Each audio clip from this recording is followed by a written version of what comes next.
दोस्तों, एक लड़का जो मल्टीनेशनल कंपनी में काम किया करता है, उसके साथ उसके 4 दोस्त होते हैं, वो भी उसके साथ ही काम किया करते हैं, जिसमें 2 लड़कियां होती हैं, 2 लड़के होते हैं। दोस्तों, सभी के सभी जब भी उन्हें कंपनी से 2-3 दिन की छुट्टी मिल जाती तो वो अपना टूर बाहर घूमने का बना लेते हैं। दोस्तों, इसी तरह से कभी वो मनाली जाते तो कभी और दूसरी जगह चले जाया करते। दोस्तों, अब की बार उनका जो टूर होता है वो हरिद्वार का बन जाता है और दोस्तों सभी के सभी लोग एक बस के अंदर बैठ जाते हैं और जैसे ही बस चलने वाली होती है तभी वहाँ पर एक लड़की जो अपने कंधे पर एक पिट्ठू बैग लाद कर लेकर आती है, वो आकर उसी जगह उसी बस में बैठ जाती है। दोस्तों, उसके बाद सभी लोग वहाँ पर माता के जयकारे लगाने लगते हैं, गंगे मैया की जय बोलने लगते हैं, लेकिन उस लड़की की आंखों में बहुत ही ज़्यादा आंसू होते हैं। दोस्तों, उसके साथ में क्या हुआ था और यहाँ पर जो लड़का होता है उसकी बगल की सीट में वो लड़की बैठी होती है।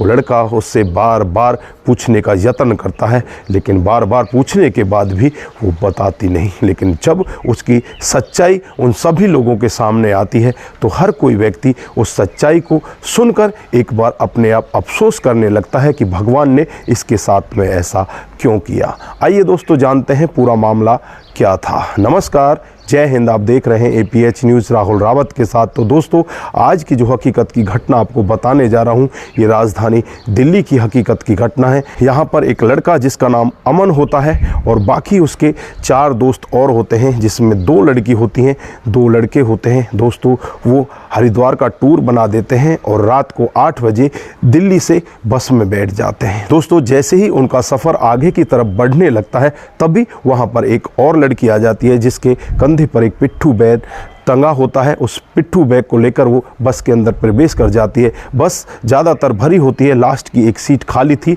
और इधर जहां अमन बैठा था उसकी बगल की सीट खाली थी। पीछे उसके 2 जो दोस्त थे, एक लड़की एक के साथ बैठी थी तो दूसरे दोस्त के साथ दूसरी लड़की बैठी थी। दोस्तों, इसी तरह से वो आगे अपनी सीटों पर एडजस्ट करके बैठे हुए थे। वो लड़की पीछे की तरफ देखती है, वो पीछे नहीं जाना चाहती और अमन की बगल में आकर बैठ जाती है। दोस्तों, यहाँ पर जो कंडक्टर होते हैं वो सीटी बजाते हैं और कहते हैं कि बस को रवाना किया जाए। दोस्तों, यहाँ पर जो भी बस में सवारी होती हैं सभी लोग गंगा मैया की जय बोलने लगते हैं और बस आगे के लिए रवाना हो जाती है। दोस्तों, बस चलने लगती है, लेकिन यहाँ पर जो लड़की अमन की बगल में बैठी होती है, जब भी ये लोग गंगा मैया का जयकारा लगाते तो उसकी आंखों में आंसू आने लगते। अमन उसकी तरफ देखने लगता है, बार बार उससे पूछता है कि आपको मैडम कोई परेशानी है, आप किस तरह से इस तरह से रो रही हो, आपको हुआ क्या है, आप तो बस रो ही जा रही हो। लेकिन यहाँ पर वो कुछ नहीं बताती, चुपचाप बैठी रहती है। दोस्तों, इसके बाद धीरे धीरे करके सफ़र कटने लगता है और फिर आगे जैसे ही सफ़र कटता है अमन उसकी तरफ देखता है और जो उसके दोस्त होते हैं वो अमन को किलकारियाँ मार मार कर कहने लगते हैं कि अमन, आज तो तेरे मज़े हो गए। लेकिन अमन यहाँ पर कुछ भी नहीं कहता। अमन भी उस लड़की की परेशानी को देखकर परेशान होने लगता है, उसे बार बार पूछने का यत्न करता है कि तुम्हारे साथ में हुआ क्या है, क्या तुम्हारे साथ में कोई और नहीं है, तुम किस तरह से रोए जा रही हो। वो लड़की बस एक जवाब देती है कि हाँ, मेरे साथ में एक और है, हम 2 लोग हैं, लेकिन दूसरा कोई भी व्यक्ति उसके साथ में दिखाई नहीं दे रहा। अमन सोचता है कि पता नहीं ये लड़की ऐसा क्यों कह रही है। दोस्तों, उसके बाद ये बस होती है एक होटल पर जाकर रुक जाती है। सभी लोगों को कहा जाता है कि जिस जिसको खाना खाना है वो जल्दी से अपना खाना खा लो। आधे पौने घंटे यहाँ पर बस रुकेगी, उसके बाद ये बस यहाँ से आगे के लिए रवाना हो जाएगी। दोस्तों, सभी लोग बस में से उतर जाते हैं। इधर अमन भी उतरने लगता है, उस लड़की की तरफ देखकर उससे कहने लगता है कि आप भी उतर जाइए, आपको भी कुछ खाना खाना है, क्या आपको कुछ नहीं खाना। तो यहाँ पर वो लड़की कुछ भी नहीं बोलती और चुपचाप बस में बैठी रहती है। दोस्तों, अमन अपने दोस्तों के साथ उतर जाता है और उसके जो दोस्त होते हैं वो कहने लगते हैं कि अमन, आज तो तुझे पार्टी देनी है, अच्छा खाना तुझे हमें खिलाना है। तो अमन कहता है कि कोई दिक्कत नहीं है, आप बैठो, ऑर्डर करो। दोस्तों, उसके बाद ये होटल में बैठ जाते हैं और खाने का ऑर्डर कर देते हैं। इधर जो अमन होता है उसका मन लग ही नहीं रहा था। वो वापस अपने दोस्तों से कहकर जाता है कि मुझे 2 मिनट दे दीजिए, मैं 2 मिनट में जल्द से वापस आ जाता हूँ। दोस्तों उसके बाद अमन दोबारा उस बस में चढ़ता है और उसी लड़की के पास पहुँच जाता है और उससे कहने लगता है कि क्या आपको कुछ खाना नहीं है, आप तो इस तरह से रोए ही जा रही हो। वो लड़की वहाँ पर बैठकर बहुत ही तेज़ी के साथ रो रही होती है, उसकी आंखों में लगातार आंसू होते हैं। अमन उसे बार बार समझाने का यत्न करता है लेकिन वो अमन की एक भी नहीं सुन रही थी। लेकिन यहाँ पर अमन उससे रिक्वेस्ट करता है और कहता है कि इस तरह से रोने से कुछ नहीं होगा, आप बताओ तो सही आपके साथ में हुआ क्या है, आप एक बार बस से नीचे उतरिए, आपका कुछ मूड ठीक हो जाएगा। दोस्तों उसके बाद वो लड़की बस से नीचे उतरती है और नीचे उतरने के बाद अमन से कहती है कि मेरा बैग 2 मिनट के लिए पकड़ोगे। 2 मिनट के लिए बैग अमन को देती है और उसके बाद वो लड़की एक बाथरूम के अंदर जाती है और वहाँ से बाथरूम करने के बाद 2 मिनट में ही वापस आ जाती है और अमन से कहती है कि मेरा बैग दे दो, आपका बहुत बहुत धन्यवाद। अमन उसकी तरफ देखता रहता है और वो सोचने लगता है कि यार इस लड़की को क्या परेशानी है, ये बता भी नहीं रही और ये कह रही है कि मेरे साथ एक और व्यक्ति है और पता नहीं इसके साथ कौन है। दोस्तों उसके बाद अमन अपने दोस्तों के साथ चला जाता है, वहाँ कुछ खाना पीना खाता है और उसके बाद अपने हाथ में एक चिप्स का पैकेट और एक कोल्ड ड्रिंक्स की बोतल लेकर आ जाता है। दोस्तों उसके बाद वो बस रवाना हो जाती है और अमन अपनी बगल में बैठी हुई उस लड़की से कहता है कि एक चिप्स तो खा लीजिए। लेकिन यहाँ पर वो लड़की कहती है कि मुझे नहीं खानी, आपको खानी है तो आप खा लीजिए, आप मेरे लिए इतना परेशान क्यों हो रहे हो। लेकिन यहाँ पर अमन कहता है कि आप मेरी साइड में बैठी हो और आप इस तरह से रोए ही जा रही हो, आप इस तरह से परेशान हो, कुछ परेशानी बताओ तो सही आपके साथ में हुआ क्या है, आप ज़्यादा नहीं खाना चाहती तो एक चिप्स प्लीज़ कृपया करके एक चिप्स खा लीजिए। दोस्तों अमन उस लड़की को इस तरह से बहलाता फुसलाता है, वो लड़की मान जाती है और एक चिप्स खा लेती है।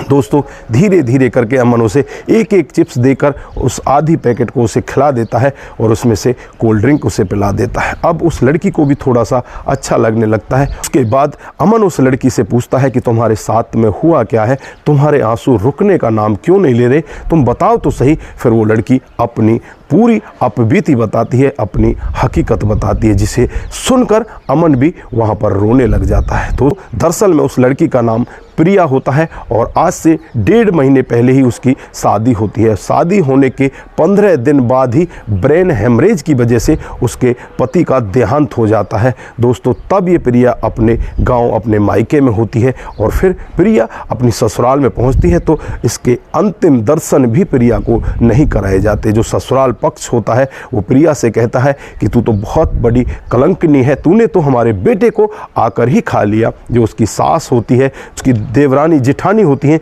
वो इस तरह का वाक्य उससे कहती हैं। प्रिया वहाँ पर टूट जाती है और रो रो कर कुछ भी नहीं कह पाती। दोस्तों उसके पति की अंतिम क्रियाक्रम की तैयारी की जाती है और उसे अग्नि के सुपुर्द कर दिया जाता है। अगले ही दिन जो शमशान होता है उसमें प्रिया पहुंचती है और उस शमशान घाट वाले से हाथ जोड़कर कहती है कि मुझे मेरे पति की अस्थियों में से कुछ अस्थि दे दो, बाकी तो ये लोग विसर्जित करने जाएंगे, लेकिन मुझे कुछ तो दे दो जिससे मैं अपने पति की जो अंतिम क्रियाक्रम की जो पूरी क्रिया है उनको तो मैं करा सकूं। लेकिन यहाँ पर उसको इस तरह से मना किया जाता है, उसको वहाँ शमशान में भी मना कर दिया जाता है। उसके बाद वहाँ शमशान में वो कुछ पैसे देकर इस तरह से वहाँ पर अस्थियों को लेती है। दोस्तों एक लोटा लेती है और उन अस्थियों को लेकर अपने घर में पहुँच जाती है। जो घर वाले होते हैं वो भी उससे कहने लगते हैं कि जब उन्होंने तुझे तेरे पति का मुँह तक नहीं देखने दिया, तू अस्थियाँ क्यों लेकर आई है, तू ऐसा क्यों करना चाहती है। यहाँ पर उसके जो मायके वाले होते हैं वो भी उसके विरोध में खड़े हो जाते हैं, लेकिन वो अपने पति से बहुत ज़्यादा प्यार करती थी और अपने पति की अस्थियों को बैग के अंदर बंद करके अपने घर में बैठ जाती है। लगभग 1 महीने का समय बीत जाता है। जब उसे टाइम मिलता है तो 1 महीने के बाद वो आज इस बस में बैठी होती है और अपने पति की अस्थियों को यहाँ पर गंगा जी में विसर्जित करने के लिए आई हुई होती है। दोस्तों जब ये पूरा वाक्य यहाँ पर अमन सुनता है अमन के दोस्तों को जब अमन बताता है तो अमन के दोस्त भी इस लड़की की तरफ दया की भावना से देखने लगते हैं और उससे कहने लगते हैं कि ठीक है, हम लोग भी यहीं पर चल रहे हैं, हरिद्वार ही हमें जाना है, हम भी आपके साथ में चलेंगे। यहाँ पर ये लड़की फिर से रोने लगती है। अमन इसको संभालता है और संभालते हुए गंगा के किनारे पर सभी लोग पहुँच जाते हैं। अमन के चारों दोस्त और ये लड़की प्रिया वहाँ पर पहुँच जाती है। प्रिया अपने पति की अस्थियों को लेकर गंगा जी के अंदर पहुँच जाती है और अपने कंधे तक के पानी में पहुँचने के बाद जो अपने पति की जो अस्थियाँ होती हैं उन्हें गंगा में प्रवाहित कर देती है और उसके बाद बहुत ही तेज़ी के साथ रोने लगती है। दोस्तों, अमन तुरंत ही गंगा जी में घुसता है और वहाँ से उसे पकड़ लेता है और पकड़कर उसे बाहर निकालने से पहले उसे 5 डुबकी गंगा जी में लगवाता है और उसके बाद जो अमन के और साथी महिला होती हैं वो उसके कपड़े वगैरह चेंज कराती हैं। वहीं पर पंडित जी बैठे होते हैं, वहाँ पर शांति पाठ भी कराया जाता है। अब इसको भी कुछ अच्छा लगने लगता है, प्रिया को भी कुछ ऐसा लगता है कि शायद अब तेरे पति की जो अंतिम क्रियाक्रम की जो क्रिया है वो पूरी हो चुकी हैं। अब यहाँ से वो रोकर फिर जाने के लिए कहती है कि ठीक है, मुझे तो अब दिल्ली जाना होगा, आप सभी का बहुत बहुत धन्यवाद जो मेरा साथ दिया। अब कहती है कि मैं यहाँ से अब दिल्ली के लिए जाने वाली हूँ, लेकिन यहाँ पर सभी लोग कहने लगते हैं कि तुम ऐसे नहीं जा सकती, तुम्हारा मूड भी ठीक नहीं है, हमारे साथ ही चलना, हम एक दिन रुकेंगे, अगले दिन हम भी चलेंगे, तो कृपया करके हमारे साथ ही रुक जा।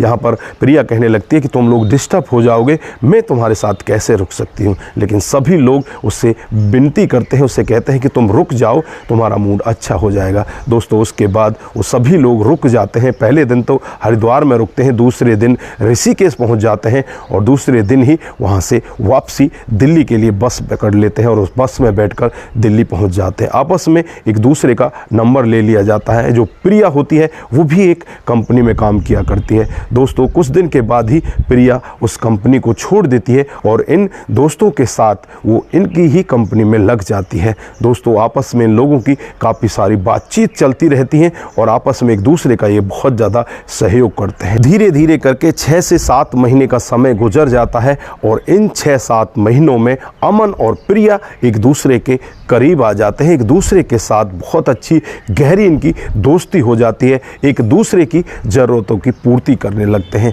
दोस्तों, धीरे धीरे ये दोनों एक दूसरे के प्यार प्रसंग में आ जाते हैं और दोनों मिल जाते हैं और आपस में एक दूसरे के साथ अच्छी तरह से जीवन को व्यतीत करने लगते हैं। तो दोस्तों, ये थी आज की हकीकत की कहानी अमन और प्रिया की। तो दोस्तों, आप लोगों को ये कहानी कैसी लगी? अगर आप लोगों को जरा सी भी प्रभावित करती है तो दोस्तों के साथ ज़रूर शेयर करके जाइए। दोस्तों, आप लोगों का जो शेयर है वो हमारे अंदर बहुत बड़ा हौसला पैदा करता है और इसी तरह की जो कहानियाँ हैं हम आपके लिए लेकर आते रहेंगे। उसका उत्साह हमारे अंदर बहुत ज़्यादा बढ़ता है जब आप लोग हमें एक शेयर देते हैं। दोस्तों, आप सभी का बहुत बहुत धन्यवाद। आप जहाँ भी रहें सतर्क रहें, सावधान रहें और अपना और अपने परिवार का विशेष तरह से ध्यान रखें।